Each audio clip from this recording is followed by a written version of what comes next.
चतुर्थ ज्योतिर्लिंग नर्मदा के तट पर स्थित श्री ओंकारेश्वर ज्योतिर्लिंग।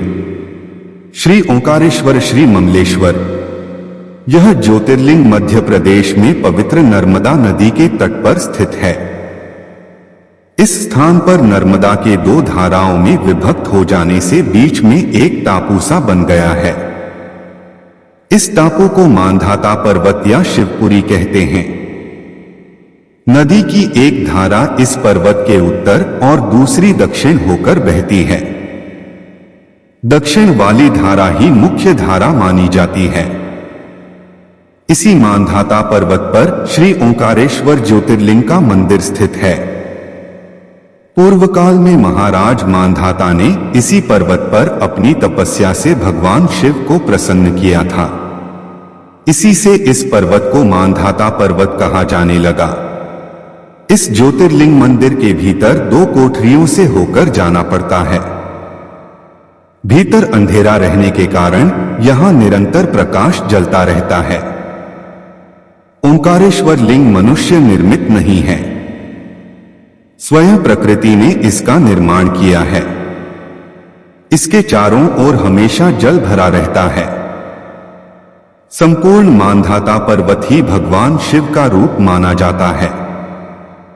इसी कारण इसे शिवपुरी भी कहते हैं। लोग भक्ति पूर्वक इसकी परिक्रमा करते हैं।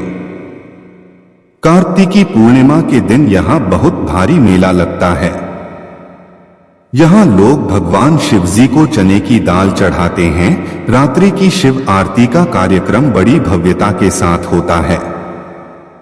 तीर्थयात्रियों को इसके दर्शन अवश्य करने चाहिए। इस ओंकारेश्वर ज्योतिर्लिंग के दो स्वरूप हैं। एक को ममलेश्वर के नाम से जाना जाता है। यह नर्मदा के दक्षिण तट पर ओंकारेश्वर से थोड़ी दूर हटकर है। पृथक होते हुए भी दोनों की गणना एक ही में की जाती है। लिंग के दो स्वरूप होने की कथा पुराणों में इस प्रकार दी गई है। एक बार विंध्य पर्वत ने पार्थिवर्चना के साथ भगवान शिव की 6 मास तक कठिन उपासना की। उनकी इस उपासना से प्रसन्न होकर भूत भावन शंकर जी वहां प्रकट हुए। उन्होंने विंध्य को उनके मनोवांछित वर प्रदान किए। विंध्याचल की इस वर प्राप्ति के अवसर पर वहां बहुत से ऋषिगण और मुनि भी पधारे। उनकी प्रार्थना पर शिवजी ने अपने ओंकारेश्वर नामक लिंग के 2 भाग किए। एक का नाम ओंकारेश्वर और दूसरे का अमलेश्वर पड़ा। दोनों लिंगों का स्थान और मंदिर पृथक होते भी दोनों की सत्ता और स्वरूप एक ही माना गया है। शिव पुराण में इस ज्योतिर्लिंग की महिमा का विस्तार से वर्णन किया गया है।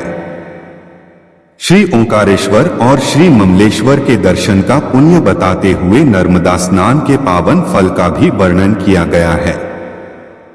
प्रत्येक मनुष्य को इस क्षेत्र की यात्रा अवश्य ही करनी चाहिए। लौकिक पारलौकिक दोनों प्रकार के उत्तम फलों की प्राप्ति भगवान ओंकारेश्वर की कृपा से सहज ही हो जाती है। अर्थ, धर्म, काम, मोक्ष के सभी साधन उसके लिए सहज ही सुलभ हो जाते हैं। अंततः उसे लोकेश्वर महादेव भगवान शिव के परमधाम की प्राप्ति भी हो जाती है। भगवान शिव तो भक्तों पर अकारण ही कृपा करने वाले हैं। फिर जो लोग यहाँ आकर उनके दर्शन करते हैं, उनके सौभाग्य के विषय में कहना ही क्या है। उनके लिए तो सभी प्रकार के उत्तम पुण्य मार्ग सदा के लिए खुल जाते हैं। अगले भाग में सुने अगले ज्योतिर्लिंग की कहानी।